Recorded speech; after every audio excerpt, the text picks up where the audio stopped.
नमस्कार, मैं हूं पंकज झा। आप मेरे साथ देख रहे हैं ऑफ द रिकॉर्ड। एक ऐसा नाम जिसको लेकर यूपी ही नहीं पड़ोसी राज्यों तक विवाद हो गया है। यहां तक कि हिंसा भी हो गई, तोड़फोड़ भी हो गई और आमने सामने दो बिरादरी के लोग हो गए। और चूंकि कुछ ही महीनों बाद यूपी में विधानसभा के चुनाव हो गए, इसीलिए मामला बहुत गंभीर हो जाता है। और कैसे क्या हुआ ये सब मैं आपको पूरे विस्तार से आज बताता हूँ। हम आज बात करते हैं मिहिर भोज की, सम्राट मिहिर भोज की, जिसके बहाने एक तरफ ठाकुर समाज के लोग और दूसरी तरफ गुर्जर समाज के लोग हो गए। पूरी राजनीति आ गई है इसमें। मध्य प्रदेश में भी हिंसा हुई, गाड़ियों में तोड़फोड़ हुई, राजस्थान में, हरियाणा में कई जगहों पे बवाल हो गया। कहानी ये है कि 22 तारीख को यूपी के मुख्यमंत्री योगी आदित्यनाथ यहीं नोएडा आए थे और उन्होंने दादरी इलाके में सम्राट मिहिर भोज की एक मूर्ति का उद्घाटन किया, अनावरण किया और उसके बाद से ही बवाल बढ़ गया है। अब ये कहा जा रहा है कि इस मूर्ति के नीचे गुर्जर प्रतिहार सम्राट मिहिर भोज क्यों नहीं लिखा था। ये बात चल रहा है कि मिहिर भोज गुर्जर थे या फिर वो क्षत्रिय थे या ठाकुर थे।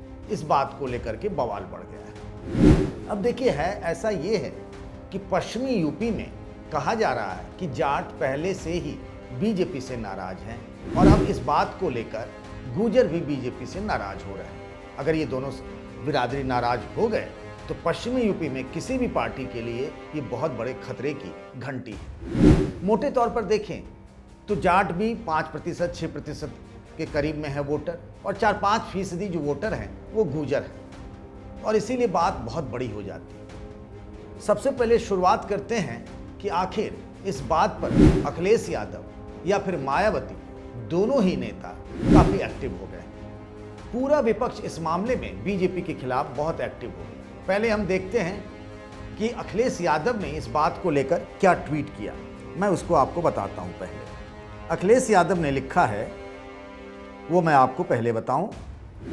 उन्होंने ट्वीट कर लिखा है कि इतिहास में पढ़ाया जाता रहा है कि सम्राट मिहिर भोज गुर्जर प्रतिहार थे, पर भाजपाइयों ने उनकी जाति ही बदल दी है। निंदनीय, छलवश भाजपा स्थापित ऐतिहासिक तथ्यों से जानबूझकर छेड़छाड़ व सामाजिक विघटन करके किसी एक पक्ष को अपनी तरफ करती रहती है। ये लिखा अखिलेश यादव ने। और फिर उसके बाद मामला आ गया मायावती का। मायावती ने भी कहा कि जो हुआ है वो गलत हुआ है और फिर मायावती ने मांग की सरकार से कि इस पूरे मामले में जो मूर्ति का अनावरण किया है योगी आदित्यनाथ ने, उसको जो नीचे गुर्जर नहीं लिखा हुआ है तो वो लिखती हैं कि अभी हाल ही में दिनांक 22 सितंबर 2021 को गुर्जर सम्राट मिहिर भोज की दादरी में यूपी सरकार द्वारा लगाई गई प्रतिमा का माननीय मुख्यमंत्री ने गुर्जर शब्द के हटी हुई स्थिति में जो उसका अनावरण किया है, उसे गुर्जर समाज की भावनाओं को जबरदस्त ठेस पहुंची है तथा वे काफ़ी दुखी व आहत हैं। इतना ही नहीं बल्कि गुर्जर समाज के इतिहास के साथ ऐसी छेड़छाड़ करना अति निंदनीय तथा सरकार इसके लिए माफ़ी मांगे व साथ ही प्रतिमा में इस शब्द को तुरंत जुड़वाए। बीएसपी की यह मांग है। तो अखिलेश यादव और मायावती दोनों को इसी बहाने एक मौका मिल गया। उनको लगा कि चलो, अगर बीजेपी से नाराज होते हैं गुर्जर तो गुर्जर हमारे साथ आ जाएंगे और फिर हमारी बात बन जाएगी।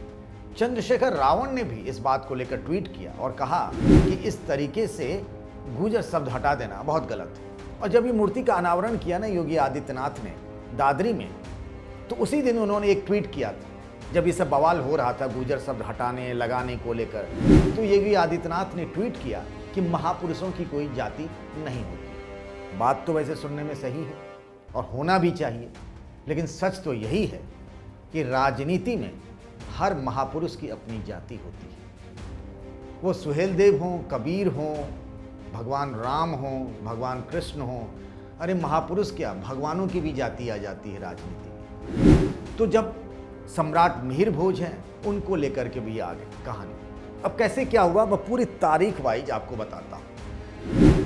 हुआ ये कि 22 तारीख को इस मूर्ति का, यानी सम्राट मिहिर भोज की मूर्ति का अनावरण करना था योगी आदित्यनाथ को।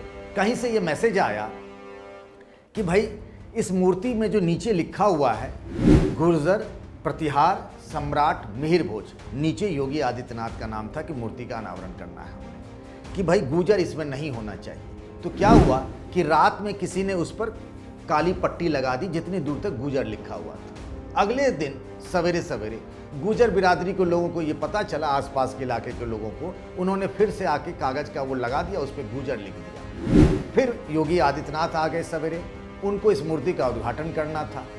तो ये कहा जा रहा है कि कुछ लोगों ने फिर से उस गुर्जर पर कुछ काली पट्टी टाइप के लगा करके उसको ढक दिया गुर्जर शब्द। योगी आदित्यनाथ ने मूर्ति का अनावरण कर दिया, उद्घाटन कर दिया और वो चले गए। और वो गए और उसके साथ ही विवाद शुरू हो गया कि आखिर सम्राट मिहिर भोज गुर्जर थे या फिर क्षत्रिय थे। उससे पहले से करणी सेना और तमाम क्षत्रिय बिरादरी के जो संगठन है उनका ये दावा है कि गुर्जर जो सम्राट मिहिर भोज जो हैं वो क्षत्रिय थे।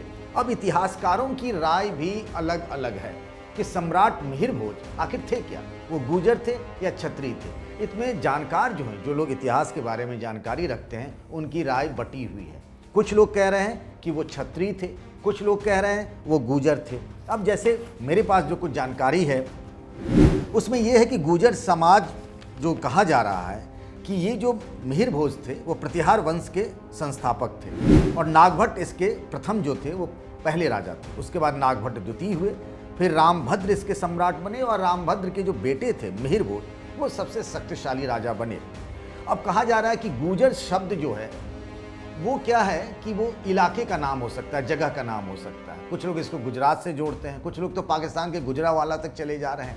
कुछ लोगों का ये कहना है कि गुर्जर प्रतिहार जो है ना, जैसे चोल, चंदेल, चालुक्य, ये सब जो हैं जितने भी हैं उनकी तरह ये क्षत्रिय थे। कुछ लोगों का दावा है कि क्षत्रिय थे, कुछ लोगों का दावा है कि गुर्जर है। अब मैं बताऊं आज की बात। आज की घटना ने एक नया टर्न ले लिया, ट्विस्ट ले लिया। सवेरे सवेरे एक ट्वीट आया, वो है बीएसपी के राज्यसभा सांसद सुरेंद्र नागर, जो कभी नोएडा के एमपी भी थे। मायावती के जमाने में वो बीएसपी के सांसद बने थे।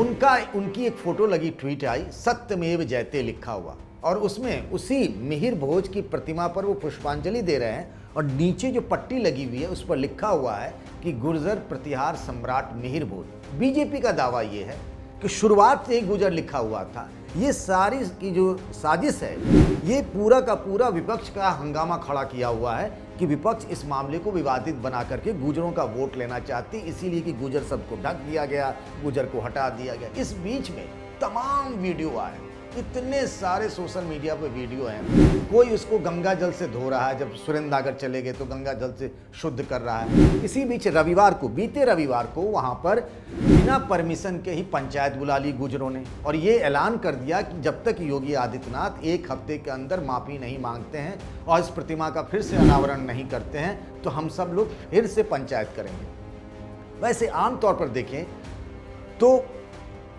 ये बात धीरे धीरे फैलती चली गई। यानी जिस इलाके में पश्चिमी यूपी के करीब 12-13 जिलों में, सहारनपुर, आगरा, मेरठ, बिजनौर, ये सारे इलाके जो गाजियाबाद, गौतम बुद्ध नगर, इस सब में गुर्जरों की अच्छी खासी आबादी, वो जीत हार तय कर सकते हैं। वो जिस पार्टी के साथ रहेंगे उस पार्टी के लिए तो बल्ले बल्ले ही है। आज जो ये फोटो आई सुरेंद्र नागर का, उसके बाद से फिर हलचल बढ़ गई वहाँ पर। कुछ लोग गुर्जर बिरादरी के लोग वहाँ चले गए और फिर उन लोगों ने उसको गंगा जल से शुद्ध कर दिया। कोई एक गया और उसने योगी आदित्यनाथ जो लिखा हुआ था उसको पेंट कर दिया। पिछले 22 तारीख से, 22 सितंबर से, जब से योगी आदित्यनाथ ने वहाँ पर मिहिर भोज की प्रतिमा का अनावरण किया है, वाद विवाद जारी है। अब मसला क्या है ना कि चूंकि चुनाव है और चुनाव में गुर्जरों का वोट बड़ा अहम होता है। देखिए अभी जो MLC 4 बनाए गए हैं उसमें से भी एक गुर्जर बिरादरी के लोग को बनाया गया ताकि बीजेपी के साथ गुर्जर बिरादरी के लोग रहें। एक तो जाट पहले से नाराज हैं, गुर्जर भी चला गया तो बड़ी दिक्कत हो जाएगी। और सबसे बड़ी बात यह है कि दादरी के जो विधायक, जिस इलाके में इस मूर्ति का अनावरण हुआ ना, वो तेजपाल नगर, खुद भी वो जो हैं वो गुर्जर हैं। अब इधर क्या है, अब इससे जुड़ी हुई घटनाएं देखिए। ग्वालियर में हंगामा हो गया, मध्य प्रदेश के भिंड में हंगामा हो गया, मुरैना में हंगामा हो गया। वहाँ भी ग्वालियर में सम्राट मिहिर भोज की एक मूर्ति थी, है अभी भी, और उसको लेकर के उनके साथ मूर्ति के साथ छेड़छाड़ का कोई वीडियो आ गया। उस वीडियो पर ग्वालियर में काफ़ी हिंसा हो गई है।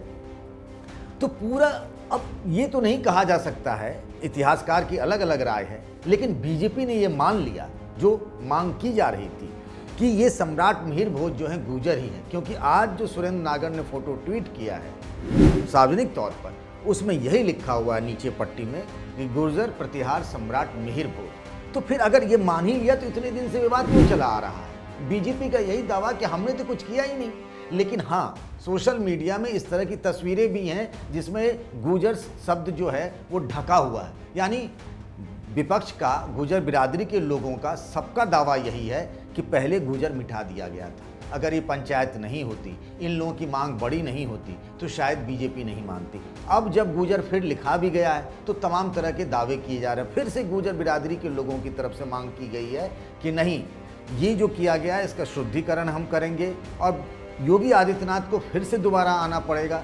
उनका ऐसा दावा है कि तभी हम लोग मांगे मानेंगे। फिर से एक बार पंचायत करने की बात कही जा रही है। वैसे देश के कई हिस्सों में मिहिर भोज के नाम पर मूर्तियां हैं। उनके नाम पर दिल्ली में सड़क भी है, सराय काले खां बस अड्डे के पास में एक सड़क का नाम भी है। और पिछले कुछ दिनों में मैंने अखबारों में अभी देखा कि नोएडा दादरी के आसपास में 2 चौराहों पर गुर्जर प्रतिहार सम्राट मिहिर भोज के नाम पर चौराहे बना दिए गए। मतलब ये जो एक तरीके से कुछ लोगों के नाम, चेहरों के पीछे की जो राजनीति हो गई है, उसमें ये विवाद बहुत बड़ा होता जा रहा है। आज भले ही बीजेपी ये दावा कर रही है कि कभी हमने गुर्जर शब्द उसके नीचे से नहीं हटाया था नाम पट्टी से, लेकिन विवाद अभी भी खत्म नहीं हो रहा। तो मैं कह रहा हूँ खत्म हुआ नहीं है, होने नहीं दिया जा रहा, क्योंकि समाजवादी पार्टी हो या बीएसपी हो या कांग्रेस हो या फिर आरएलडी हो, कोई भी पार्टी हो विपक्ष की, उसको लगता है ये मौका है, इस मौके पे चौका लगा ही लेना चाहिए। बीजेपी के लिए मुसीबत ये हो गई है कि बिना बैठे बैठाए एक विवाद खड़ा हो गया। अगर इस मूर्ति का अनावरण नहीं होता तो ऐसा तो था नहीं कि गुर्जर बिरादरी के लोग उसे वोट नहीं करते। वो चले तो थे अच्छा करने, अपने फायदे के लिए, और उल्टे नुकसान होने की नौबत आ गई जिस तरीके से विपक्ष माहौल बनाने में जुट गया है। क्योंकि अगर मूर्ति का अनावरण नहीं होता, ये चीज़ें नहीं आती, तो फिर सब कुछ सामान्य होता। अब तो इस तरीके की भी जानकारी मिल रही है। अब तेजपाल नागर की स्थिति बड़ी खराब हो गई है। वो खुद गुर्जर हैं, उनको चुनाव लड़ना है। अगर पार्टी ने टिकट दे दिया तो उन्हीं की बिरादरी के लोग उनका विरोध कर रहे हैं। जो राज्यसभा के सांसद हैं बीजेपी के सुरेंद्र नागर, उनके बारे में भी कहा जा रहा है कि आपको भी माफ़ी मांगनी पड़ेगी। तो जो गुर्जर नेता हैं वो भी दो फाड़ हो गए हैं इस मामले में, जो बीजेपी के साथ हैं और बाद बाकी लोग जो हैं वो दूसरी पार्टियों के साथ हैं। तो एक तरीके से कि हरि अनंत हरि कथा अनंता जैसे वाली हालत हो गई है। गुर्जरों का कहना है कि सम्राट मिहिर भोज हमारे आइकन हैं, वो हमारे राजा थे। एक और राजा भोज, आप लोग कहानी सुने होंगे, पढ़े भी होंगे, वो मध्य प्रदेश की बातें हैं। कई शिव मंदिर उन्होंने भोपाल, उज्जैन के आसपास में उनका इलाका था। जो लोग इतिहास को बखूबी समझते हैं, कुछ लोग उनसे भी जोड़ने लगे हैं। कुल मिलाकर कहानी ये है कि मिहिर भोज गुर्जर थे या क्षत्रिय थे, इसका दावा चल रहा है। मामला मध्य प्रदेश की हाईकोर्ट में भी है। वहाँ हाईकोर्ट को तय करना है, वहाँ पर याचिका पड़ गई है कि आखिर मिहिर भोज क्षत्रियों के थे या फिर गुर्जरों के थे। बात भले ही कोर्ट को ये फैसला करना पड़े, लेकिन अभी सबसे बड़ा जो फैसला करना है वो है यूपी की जनता को। चुनाव होने हैं, उसमें गुर्जर बिरादरी किस तरीके से वोट करेगा, किस पार्टी के लिए। पिछले चुनाव में गुर्जरों ने, पिछले 2-3 चुनाव में गुर्जरों ने मन भरकर बीजेपी के लिए वोट किया, वो विधानसभा का चुनाव हो या लोकसभा का चुनाव हो। इसीलिए विपक्ष को जैसे ही मौका मिल गया, सत्तू पानी लेकर के बीजेपी के खिलाफ वो पिल पड़े। अब देखते हैं इस कहानी का अंत आखिर होता कहाँ है।